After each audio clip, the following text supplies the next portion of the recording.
तो आज थोड़ी सी चर्चा कर लेते हैं कि बुद्ध ने क्या इनकरेज किया लोगों को कि आप भिक्षु भिक्षुणी बन जाइए और गृहस्थ में रह के ये संभव नहीं है।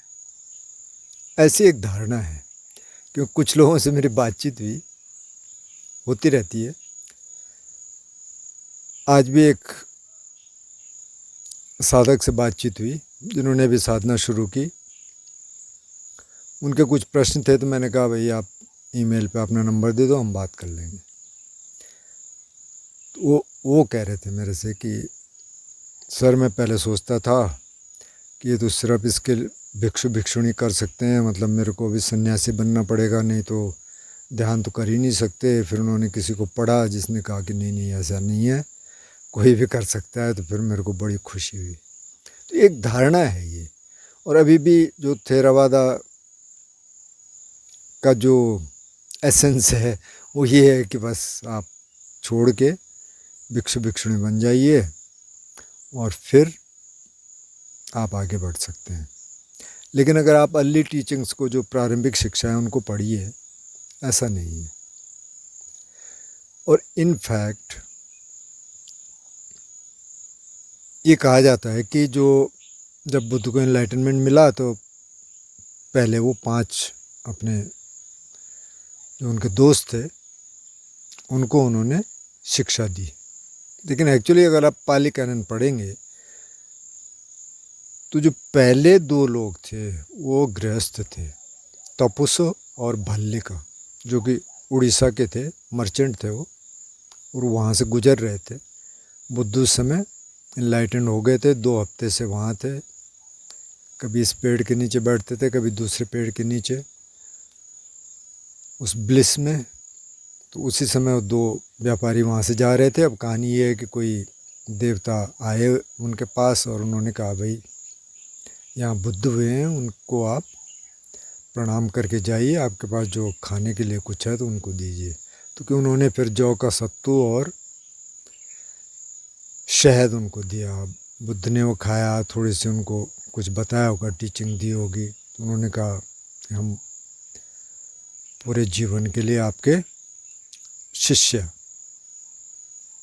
हैं, मतलब आप हमको अपना शिष्य स्वीकार करिए।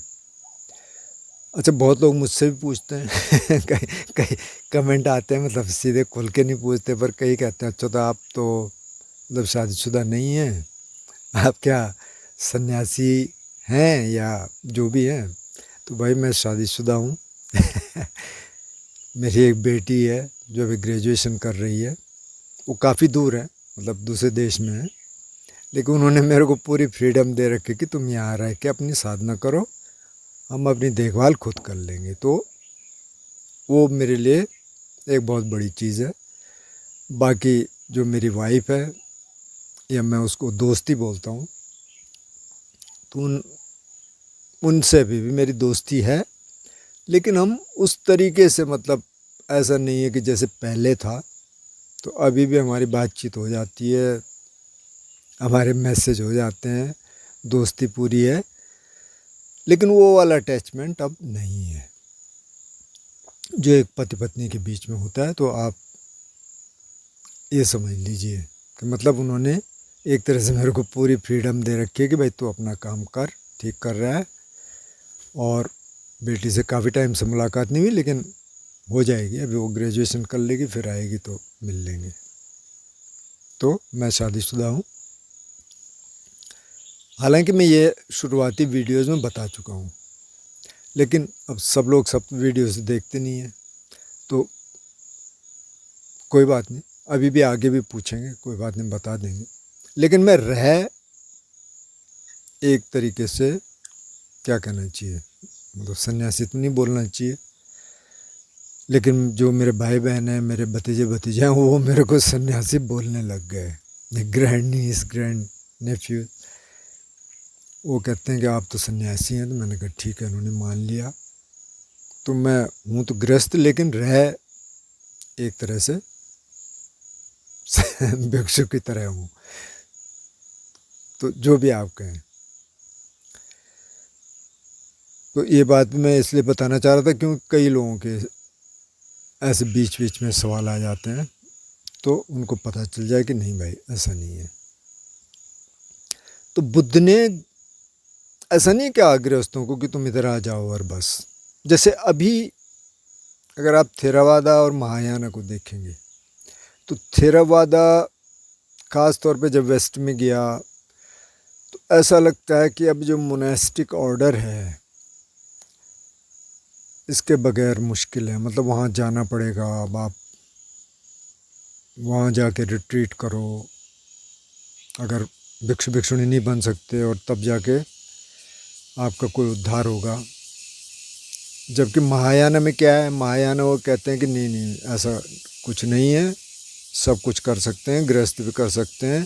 तो वहाँ एक उल्टा है कि नहीं, गृहस्थों के पास ज़्यादा पावर है करने के लिए, मतलब ज़्यादा अवसर है और ज़्यादा फ्रीडम है। और मैं कुछ ऐसे हैबिट्स को सुन रहा था जो कि 18 साल 20 साल से भिक्षु थे, किसी मोनेस्ट्री के हैबिट्स थे, उन्होंने छोड़ दिया थेरावादा के। वो कह रहे हैं कि अभी हमारे पास ज़्यादा समय है ध्यान करने के लिए क्योंकि जब किसी आप मोनेस्ट्री के हैबिट बन जाते हैं, वहाँ के आप मठाधीश बन गए, तो बहुत सारी ड्यूटीज़ हैं, आपको देखना है ये हो रहा है, वो नहीं हो रहा है, वो नहीं हो रहा है। फिर आपको वहाँ के रिचुअल्स करने पड़ते हैं, पूजा करनी पड़ती है रोज़, जो कि आप गृहस्थ हैं तो ज़रूरी नहीं है। तो समय शायद नहीं मिलता होगा, मुझे ऐसा लगता है। अजान सुमे तो भी कई बार हिंट करते हैं इन चीज़ों का। तो बुद्ध ने बहुत इनकरेज किया गृहस्थों को, और बहुत सारे गृहस्थ थे। एक मतलब कुछ हज़ार अगर संघ में रहे होंगे तो कई लाख तो गृहस्थ थे जो उनके अनुयायी थे, और उनके लिए भी पूरी वही शिक्षा थी। वो कहते हैं कि शील का पालन करें,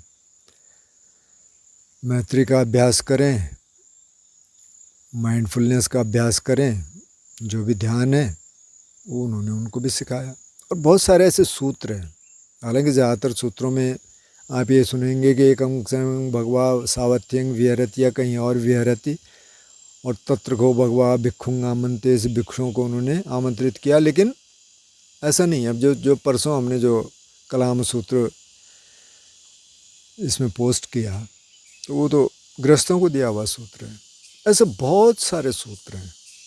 तो ऐसा कुछ नहीं है कि आपको भिक्षु भिक्षुणी बनना है और तभी आप आगे बढ़ सकते हैं। गृहस्थ बन के बहुत सारे थे।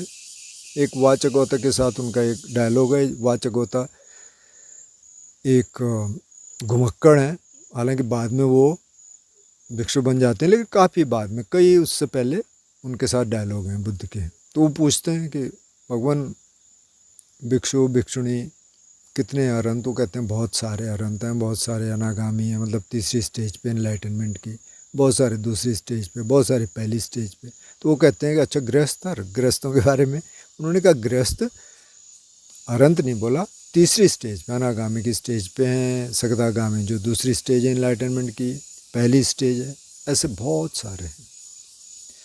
तो आप जहाँ भी हैं वहाँ आप काम करें, ध्यान का अभ्यास करते रहें, शील का अभ्यास करते रहें, और गृहस्थों को जो बुद्ध पहली बात बताते हैं वो कहते हैं दान।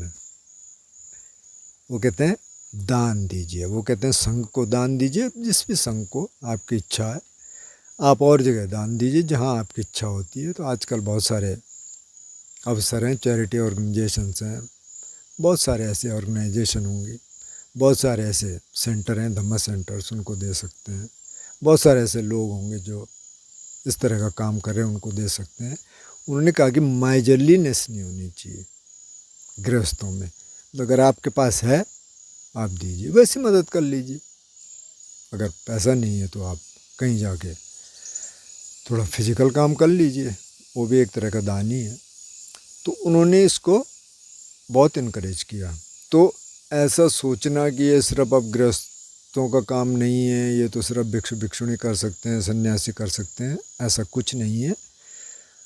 और कई मामलों में जो मैं कह रहा था कि कई हैबिट्स को सुन के तो मुझे ऐसा लगा कि वहाँ शायद कम टाइम है, एक बार आप मोनेस्ट्री में चले गए तो उनके तो पूरे रिचुअल्स हैं ना। अब आप 1 घंटे की पूजा होगी, सुबह चैंटिंग होगी। हालांकि चैंटिंग के अपने फ़ायदे हैं।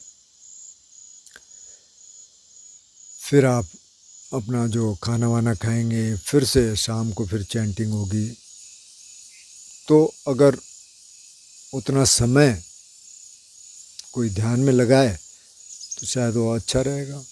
क्योंकि बुद्ध के समय तो इतनी चैंटिंग तो होती नहीं थी।